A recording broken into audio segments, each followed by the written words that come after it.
Warning: this video is intended for audiences who are 13 or older. If you are not 13 or older, please fuck off and tell your parents to moderate what you watch online. Alright, I'm really amazed that they went through the effort of making a new Daijujin suit. Right, I mean, I guess they did make another Daijujin suit earlier, right? Because they used the flame toy, that stylized model, the one where they gave like a scarier chest plate to them. In fact, they actually went out their way to make like a black gold version of the suit. Like this is an actual suit, right? This wasn't like the dog shit CGI suit that they did with Don not with yeah with Don Brothers or anything. Like this, like they actually went through the effort of actually remaking or making a new black gold version. That usually was fucking good. I was not expecting that, honestly. I thought they were all just gonna shitty CGI that and call it a day, right? But yeah, hey, I don't know what that means. Are they gonna use more? Right? I mean, I assume that the reason they made a black gold was that they combined the stupid robot universe, DX Robo Universe for Toy Line, it's called, right? Right. I'm pretty sure they announced that thing as a P Bandai exclusive. They have to, right? Let me see. Oh, yep, they did. You're right. I was right. They did announce that the black and gold will be a P Bandai exclusive. Oh man, they're really they're really mad. They're really milking those idiots. Like, oh my god, that's fucking funny as fuck that they actually that they're actually announced that the black gold version is is a P Bandai exclusive. All right, hey, it is number 1 Sentai Gozyuger, episode 10. Go, go, go. Shōwa has arrived. Hey, remember Shōwa? Remember the 70s? Remember how good the 70s was when there was no racism or classism or ableism or elitism and everyone was friends with each other? You know, right? Remember how great Japan used to be back in the day? Remember that economic boom that happened because after World War II, right? And when they invented Hello Kitty to distract people from their war crime, that was the Japan of the 70s, right? Right? But hey, so it is a Takahara focus episode, right? Also, hey, remember fuck, what is this guy's name? Man, this thing does not properly listed within the guest cast on the fucking on the goddamn wiki. I have to go to Universal Warrior. Okay, here it is. It is Osai. Hey, remember when he got kidnapped and when Garudo kidnapped? I totally just made him a slave. He just mind controlled him. Like he just gave like this stupid little eyeglasses. That's it. Is hitting with that infrared clockwork orange brain matter, where he's just subliminal messaging him, right? But yeah, Suemu works at like a I guess like a takeout shop, a takeout store, or whatever, right? Right? And Takahara still doing his bit of like, hey, look, I am an old man pretending to be to hang out with high school girls, right? Nothing weird, nothing creepy about this, right? That's just my bit. So, this week's enemy is number 1 Showa World, right? And it occurred to me that they can just take over anyone, right? I thought their whole purpose, that they take over people who have like some weird resentment or attachment to whatever that their gimmick is, right? So they just take over a random guy. Unless I missed something. I literally thought that the whole bit of the number when they take over a person's like their desire, but this guy just likes eating Showa style food. And I guess that's good enough for them to take over. Like that's really a tangential, like a really a low effort thing. Like it's like I go outside to the sun and the number 1 sun will be like, oh, you're in the sun. I got you. I was like, oh, okay. I'm not sure that's how that works, but whatever. Number 1 Showa here's to prove how great the 70s were and how amazing it was, and look at all these cool stuff, right? Look at the 70s era style jokes of domestic violence. Remember how funny that was in the 70s when we used to joke about domestic violence the entire time. I really get a Sumino, right? Calls him out. I was like, Man, that's a really bad joke, Like, there's nothing funny about domestic violence, Right?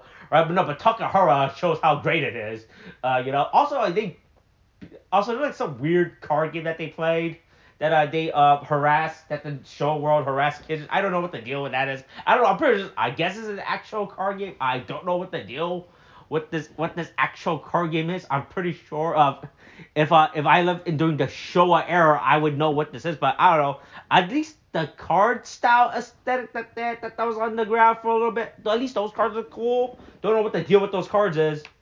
You know, but yeah, so I was gonna be assumption that since this is a Tuck hour, he would revert back to his old man form for this thing, but no, he's still. I mean, we see like his glimpse of him, right, every now and then, but like I also was expecting like him to be full old man in this episode, and like it would end with him going back to young man to the feet, but no, it's not. I was like, oh man, it's just fun. Like I understand that. Right, so I feel like the whole bit of the old man actor is kind of a defeated purpose for the show, right? If they're not going to utilize this gimmick, right? Otherwise, right? In fact, that it's just like, hey, look, yeah, he's just casually a young guy, I kind of wish we see more of the old man bit, Takahara, he has been living too far in Weiwa. He forgot all about Showa. It's over, His Showa style and aesthetic is over, right?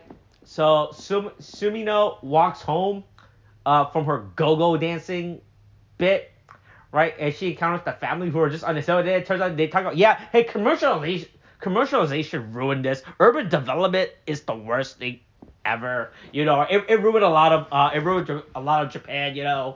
Right? When Japan started urbanizing the countryside, you don't get sites like this anymore. Which is like, yeah, hey, look, light pollution is a thing. Right? That's a real thing that exists nowadays. But yeah, Sumino gets Takahara's spirit back in order, right, to defeat the #1 Showa world. And Zubaz is here. Sure, why not? I guess, I thought they were gonna show Gold Ranger or Jacka or Denji Man here, but Zubaz is cool. Feel like a majority of the audience watches have known what the fuck Zubaz is, right? I vaguely know who Zubaz is. I've never watched Zubaz because I do not want to go through the effort of rewatching a Showa era style show because that's a lot of work to do. But if you like Zubaz, there you go, right? You can find him, right? They talk about how good the Reiwa era is, right? Like look at all this merchandising. That's what the that's what the that's what's hip now. That's what kids love nowadays. That's the great thing about about the commercialization, right? Preying on your nostalgia, we'll make garbage products of any of the dumb shit you love as a kid. Look at all these dumb stuff you can get. And also we have Uber Eats, the greatest invention of modern day technology. Uber Eats. I don't know. I thought that bit was really funny. There's like a B plot. That's the time while Sumino and Takahara are fighting. Everyone else is fighting Bouquet and everything. Sure, that's irrelevant. That doesn't really matter. Right? The ninja ring allows them to make clones of themselves to create 5 Tenga sword. I guess sure, why not? I'm not gonna argue with that logic. I guess so. That means they can never lose the ninja ring right now. If they ever lose that ninja ring, it's fucking over. Right? Because apparently this is like the only way for them to get like 5 individual Tenga sword. So they get the 5 robots on them. Because they all share one Tenga sword. Right? Like this is not like right. Like none of these Tenga swords that they control, that they already have in their hair, becomes giant for them to pilot. No, it is like right. There's only one Tenga sword. Like there is one car, but there are 5 keys, and everyone has their own copy of the door key for some reason. Right? Instead of like 5 cars, right? There's only one car, and everyone gotta share that car. But you know what? Here's 5 Tenga sword. Would have been a good time to get us that weird combination thing. Right? Are these 5 Tenga swords ever gonna combine to make like a super Tenga robot? I don't know. Guess not. That's not a thing that's happening. Oh well, never mind then. But yeah, the day of save Osai is free from his imprisonment. Right? He tells you guys this. Now you guys really are the #1 Sentai Gozyuger. right? And yeah, I guess and that's this week's episode. I enjoyed this episode. I thought this episode was more fun was gonna be. I love how they pretty much call it that boomer humor is just domestic violence, which is amazing, you know, right?